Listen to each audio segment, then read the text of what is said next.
Hey everybody, Ed here with the Digital Digest, and today I wanted to share a quick update on my experience with the LG G4. This is LG's latest flagship handset, the successor to the G3, and that's significant because it does have some pretty big shoes to fill.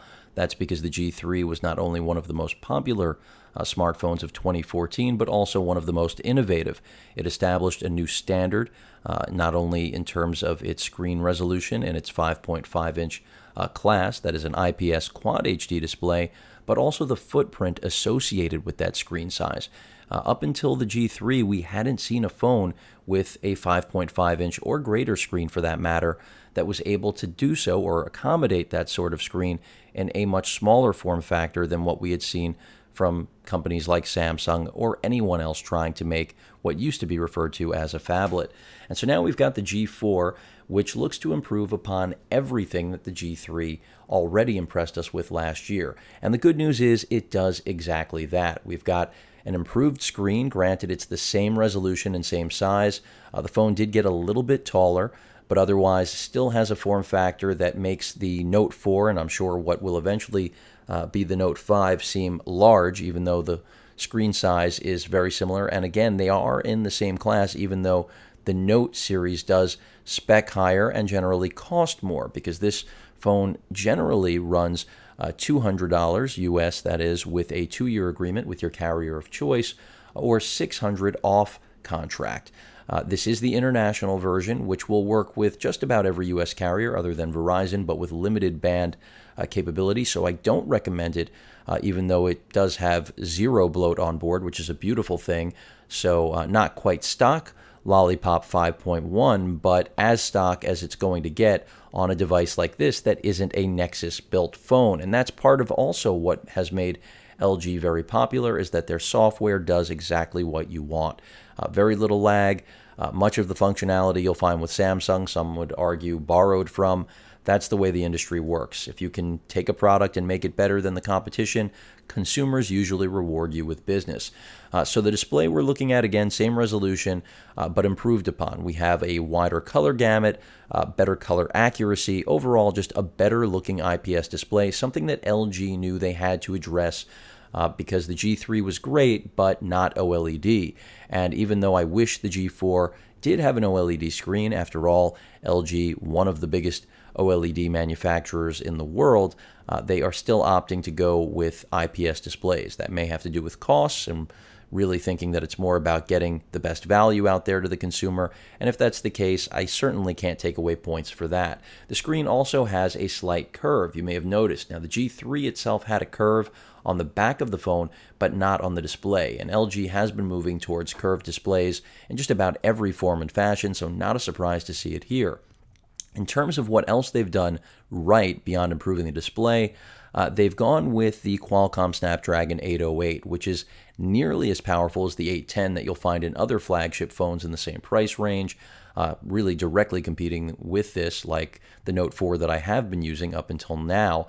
And the difference, the real key difference, is battery life, battery performance. Here you're going to see improved battery performance and really still just about every capability that you'd get with the higher powered 810.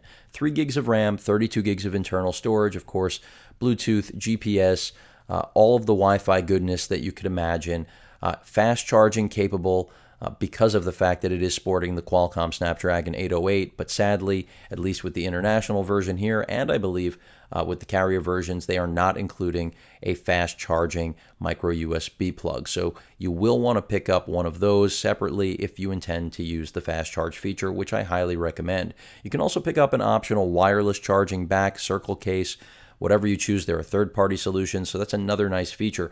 But what really makes this phone rare, beyond everything that I've mentioned, micro SD card slot for storage expansion up to 2 terabytes, which has become the new standard, is that even with the clean Lollipop experience, you do have a removable back. And then I'm going to talk about the cameras, but I just want to mention that because this has become a thing of the past. These days, you really will not see, even Samsung has abandoned the removable back experience. So here we have a removable back. You can see the speaker right there, the 3,000 milliamp battery, the volume toggles right there, the power button. the 16 megapixel camera, which is really a highlight on this phone. It is capable of capturing raw images, something that really can't be said for any other smartphone on the market in this class.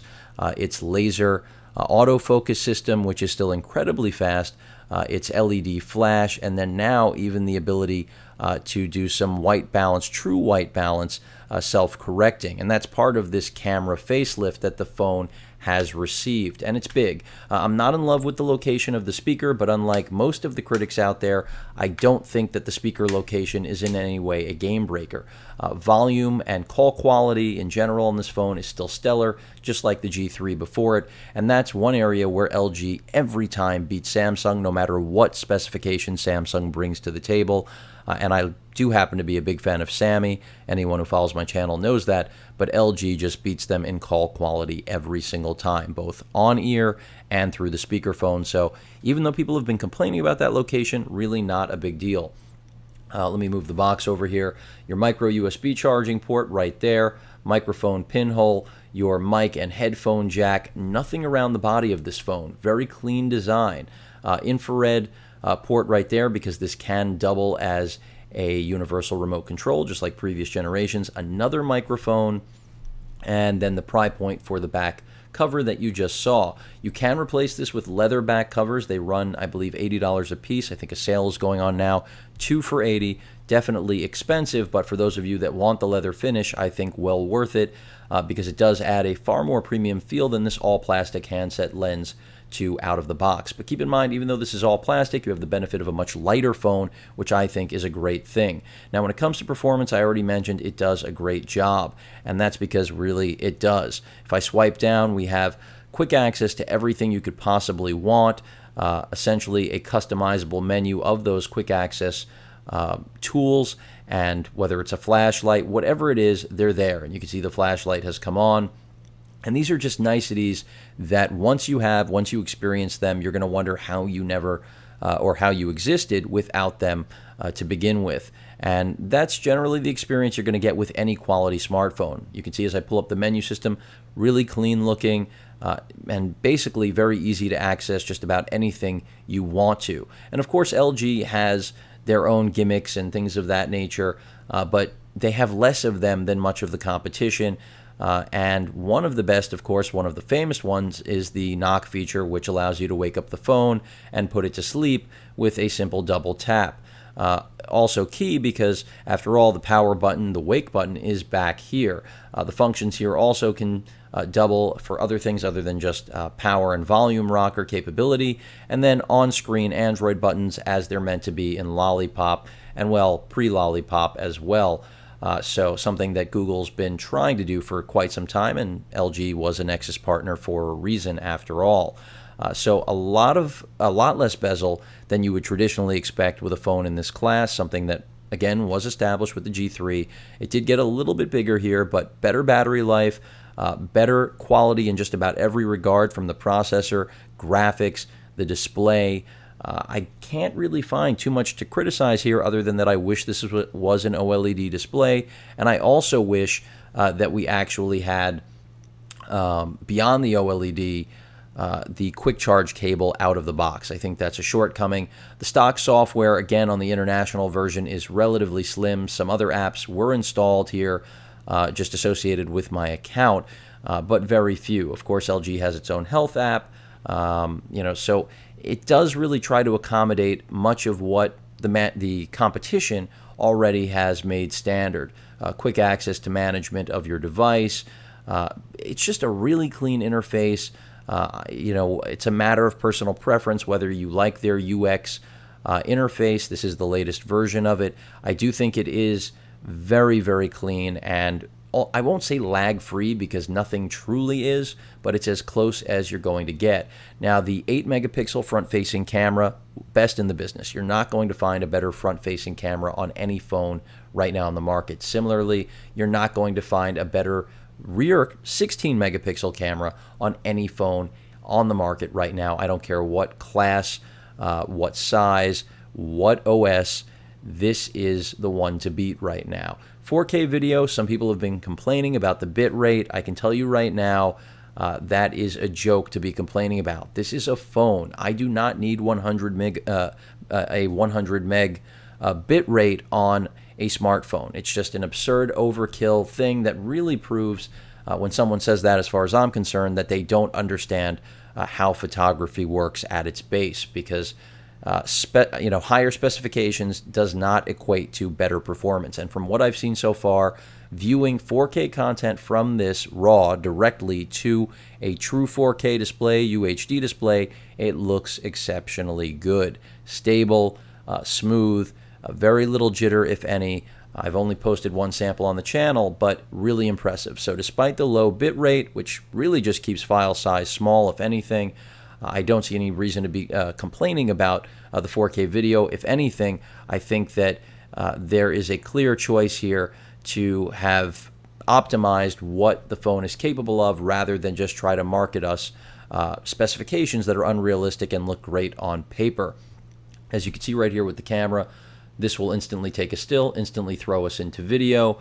You can easily get into settings as well as auto, manual, and sample mode. Manual, though, is where this thing lives. And you can see, as I bring that into frame there, you can see all of the things you gain access to. Essentially, the whole reason LG wants you to replace your digital SLR, or at least convince you that this is capable of replacing any camera that you might be leaning on already, is because not only is it a great camera for a smartphone, but more importantly, LG doesn't make any cameras. Let me remind all of you, they aren't, or really don't have a presence in the camera or DI business.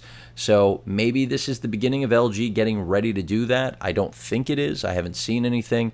But that's something to remember when reading or taking in the marketing about what a great camera this has. It's true, but there's a reason LG is willing to take that risk, and that's because they aren't going to cannibalize their own DI camera business.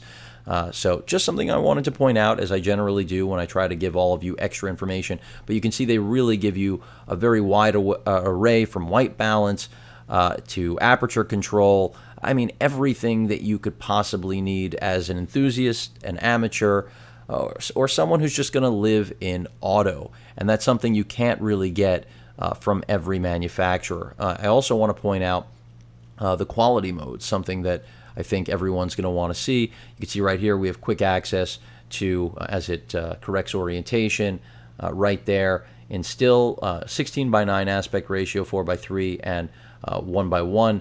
And then as far as video modes, we have UHD, Full HD, and HD, and then the slow-mo capture as well. So quick access to just about everything, your timer, your whether you want to have a grid on board or not, it's all there and really laid out well, quick access.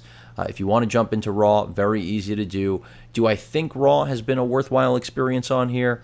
That's really a matter of personal opinion. I think it's a little bit overkill, but there's no question that this is the first camera to really impress when it comes to not only offering the RAW option, but delivering on it. Still, I'd rather be using a real camera, but if this was all that I had in my pocket, LG has made the point that you could get by, and I'm going to agree. So that's a pretty big endorsement for me, considering I've never been a large or true proponent of onboard cameras on smartphones. They really are secondary, if not tertiary, in my opinion. But LG, again, making a competent build and overall a solid argument for leaning on this, especially in those situations where you don't have anything else. I did not mean to start a slow-mo video, but I just did. So let me go ahead and take you back. Again, software really clean. You can see on the back of the box here, LG really just reiterating that the things I've mentioned through the course of this video, the improved display with that quantum IPS display, same resolution, 1440 by 2560, but now you've got a wider representation of color, that wider gamut, better color accuracy, and just overall a superior display in every way. That 16 megapixel camera with what is arguably a large sensor for a phone, matched with an f1.8 aperture, and its laser autofocus system, which definitely beats out Samsung, in my opinion, when it comes to autofocus time. The 8 megapixel front-facing camera I already told you is best in the business if selfies are a priority. and the color spectrum sensor as well. I mentioned that before. I was talking about the auto white balance, and that is right there underneath the LED flash. So I mean, this is really geared towards people that do rely on their phone as a camera, and boy, there are so many of you out there. LG knows it. They want to make sure that you have a solid option, and that was definitely one of their primary goals here, and I think that they accomplished that very well. You also have multiple users, no fingerprint scanner here, but an industrial clean design that is far less about gimmicks than it is about just working, doing things well, maintaining great battery life, and still doing it in a phone that has a very, I would say, palm-friendly form factor, even with its extra added height, because after all, that's not going to impede your gripping of the phone. If anything, that's one of the strongest suits of the G4, is that its entire design lends itself to being, I won't say slip-free, but that's the idea. It's built with the curve, both in display and body, to be more palm-friendly for comfort and for gripping. And I think it really does a great job of that. The plastics, as I mentioned, keep the phone light. That's something that when I use my Note 4, I wish I had, believe it or not, even with this shift to metal bodies, frames. We do have a metallic frame around the body. I didn't snap in the back door there, but overall, this just is a pleasure to use.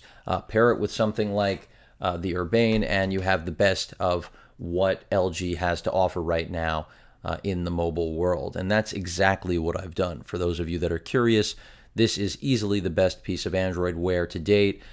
So keep a lookout for more videos on that. But when it comes to the G4, you will be happy. I have yet to hit a snag.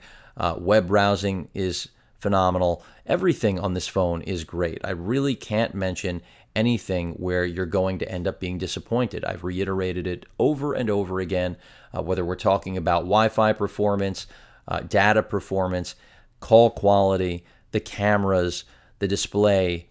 LG's got it right, and the fact that they've gone with a removable back, which means you can still pop in extra batteries, does again make it unique and stand out from the balance of the industry. Now, not every person's going to buy a phone based on something like that, but I do think that there is still a very large market for those of you that do want and require that sort of flexibility. And with this phone, you've got it. And I think that's really important. Not everyone's going to agree about that, but I can tell you right now, more options when it comes to power in the mobile world definitely equates to more, not less. And that's something to appreciate day in and day out with this device. Runtime, 6 to 7 hours on screen time is what I would say. But in terms of standby with mixed usage, I've seen people pulling out a couple days. For me personally, this just gets through the day. I'm a power user. That is more than enough. That's something I can't quite pull off with my Note 4, so that speaks to the improvement that the 808 has to offer. And when it comes to gaming, you aren't going to be upset either. It doesn't have best-in-class internals across the board, but it has more than enough to keep up with every phone, if not best everything in the current crop of devices. So are better things coming? Sure there are. But LG has made sure that they have provided a phone that right now will easily be a favorite to many. This is not the stock keyboard, by the way.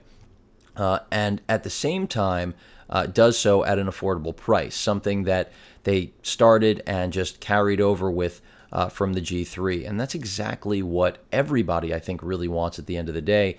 And Lollipop 5.1 really does run very well on here. That's something where the experience on my Note 4 has been solid, but definitely some lag going on with TouchWiz. That's not something I can say here in the UX environment. It's definitely smoother, and that will, for many, be a deciding factor. Things like the infrared port for the blaster rather, for the universal remote, less important to me as a customer, but I know to many of you that's something that you will cling to, you are interested in. YouTube video playback and the speaker playback, very loud. I mentioned that before, that it does have a very potent speaker, so that's not something to worry about despite its actual placement of the speaker. I'll go ahead and play something back for you right now. Let's take a look at, how about the unboxing? We'll go for a little bit of YouTube Inception. Going to go ahead and skip this. I do believe Unlimited, by the way, is coming back. Here with the Digital Digest, and today I wanted to share it. Skip ahead. At the top, we have Very little buffering over the AC Wi-Fi capability that you've got here if you have an AC capable router. In terms of and the speed to back it up. Microphone grill right there, I expect very similar performance to what we have in the G3, which is and the volume is cranked all the way up. Has that, you can see that right there. And the brightness on the screen has been cranked up through the course of this entire 20-plus minute video. Back cover off, your SIM card slot as well as micro SD card slot for storage expansion. And of course, this is where the battery. And you're never going to get tired holding this, and I'm not complaining about the Note 4 and its added weight, or the S6 or the S6 Edge or the Note 4 Edge, but it's funny I'm mentioning the lighter weight handset here, but it is true. It does end up leading to less fatigue. I kind of miss the G3 and its lightweight, and the G4 also has that. This was not planned, by the way, that I was skipping to parts that were all about the lightweight factor and how that is a bigger benefit than I think most people actually are aware of, or at least acknowledge at the base level.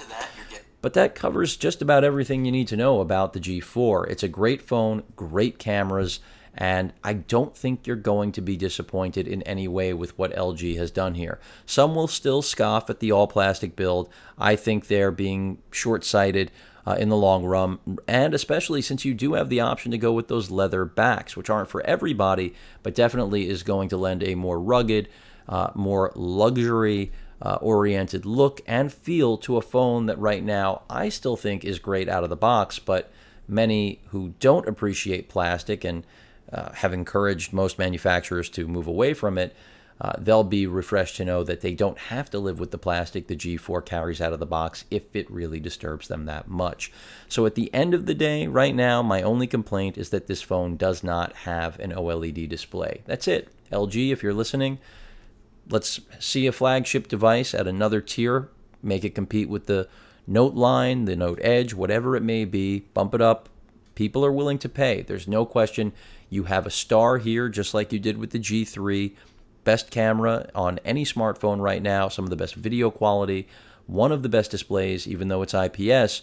So really the only thing missing, in my opinion, is possibly a pen-type option, which I know they're not trying to completely copy Samsung, and they don't want to hear about it, so I understand that with regard to identity. But no reason that one of the biggest and best OLED manufacturers, after all, I did just purchase an OLED TV made by LG that's just amazing and puts my 4K TV to shame, even though it is only 1080p. Of course, I'm not getting into that right now, but otherwise, they just have continued to innovate. And if this is any indication of what is coming out down the road from them, we have more great things to come from LG. I believe their marketing expression is "life is good." I'm not working for them. This is not a paid advertisement, but they're doing a good job, at least from a tech perspective, at living up to that. So kudos to LG on the G4. Again, hoping that they'll bring out an even higher spec phone with an OLED. If anyone should do it, it's them. And also for still giving us removable back with replaceable batteries, all of the creature comforts of what made Android a game changer to begin with from the start, something we really have lost with just about everyone, and still maintaining what feels and looks like a Nexus experience because of its buttonless finish, for the most part, almost bezel-less finish, and just really smooth and clean operation. So a great phone from one of the best manufacturers. No question you're going to be happy with what you get here. Any questions or comments, please feel free to post them. And of course, as usual, please feel free to subscribe. Later.